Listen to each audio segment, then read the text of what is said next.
Hello again, everyone, and welcome to episode 12 of Into the Composer's Mind.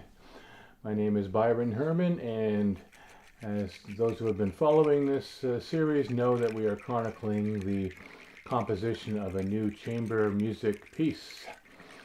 And this episode, I've had a few questions about what it is, what it's like as a composer to start to hear your composition actually coming to life in the in the recording process or in the rehearsal process, and it's really an interesting question. You spend so much time thinking about the piece, planning the piece, starting some notations, getting some ideas down on paper, listening to those, listening to some tracks, some parts being played in isolation, just to check if it's close to what you had in mind for range and timbre and durations, etc., emotions, dynamics. And now the composer starts to hear the combined effect of those parts together.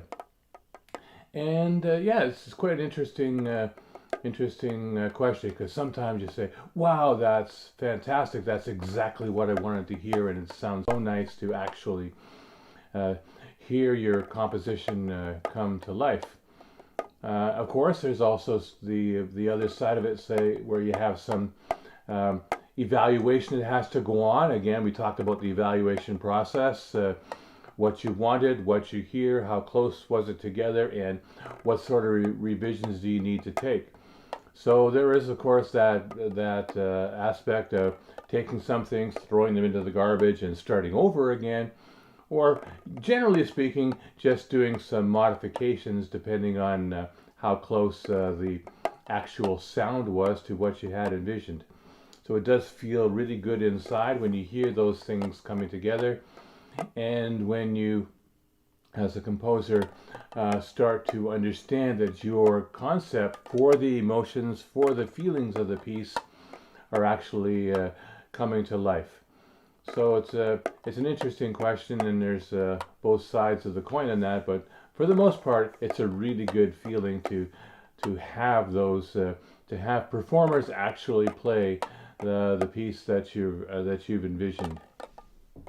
That being said, um, this particular project is kind of a new, well, not really a new, but a different compositional process where it involves some pre-recorded material combined together with some live recorded material. It's just like the old days where you had, like, you wrote a piece for tape and choir, or for tape and orchestra, or for tape and chamber ensemble, or tape and flute, where there was a pre-recorded part that came out through the speakers, and then the performer was on stage with a notated part, and it was combined together as the audience was listening. So that's the sort of thing that's happening right now, but because of the COVID situation, all of the recording is being done virtually. This piece is not being presented on stage at this point.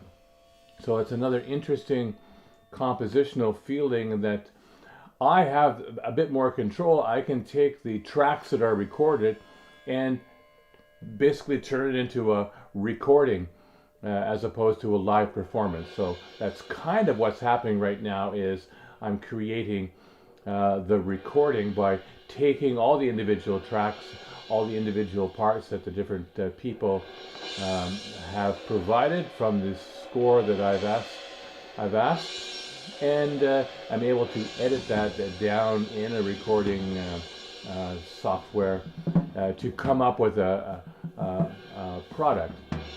The bonus of this along the way is that I can send out samples of what's happened so far to different people and say, how do you think, how do you feel? And again, as a composer, that helps with the revision process, as different people will say, well, this is good, this is great, maybe you could have done this, have you considered this possibility? So any composition process really becomes a conversation between the composer and the artists who are performing it, and that's the interpretation of the score, which is really an exciting part of the process as well. So I'm looking forward to completing this piece, and it is a chamber music piece, and it is basically a multimedia chamber music piece with recorded material. So when it does go live on stage, it'll have the performers, the violin, the tenor saxophone, the trombone, the euphonium, the singing bowls, the percussion, maybe even some chanting, the other narrated sections with the poetry. It can all be presented live on stage, together with a recorded track, perhaps, or even the synthesizer part can be done live on stage, with some visuals, and in this case the visuals related to the life of my father. So looking forward to the possibility of presenting this work as well in a live performance situation. So right now I'm in the editing process of getting all the material together. The writing is finished. There may be a few small little details, just like when a composer goes into a performance situation. Sometimes they bring their pencil with them and start to make some additions or changes as the final rehearsals are taking place. So that's kind of the stage we're at right now. And again, thank you for the interesting question. You can add other questions in the comment sections for these videos as well. If you'd like some more elaboration on the composition process or what I'm going through. On the technical side, there's an awful lot of computer programs being utilized, and every so often you have those times when you've recorded stuff and it didn't record and you didn't save it. So remember to the composer must keep organized, save files, and be careful that you don't lose some of your material. So once again, thank you for listening to this video of Into the Composer's Mind. And remember, you can still subscribe to the YouTube channel. And once again, thank you to the Canada Council for your support of this project. It was quite a time.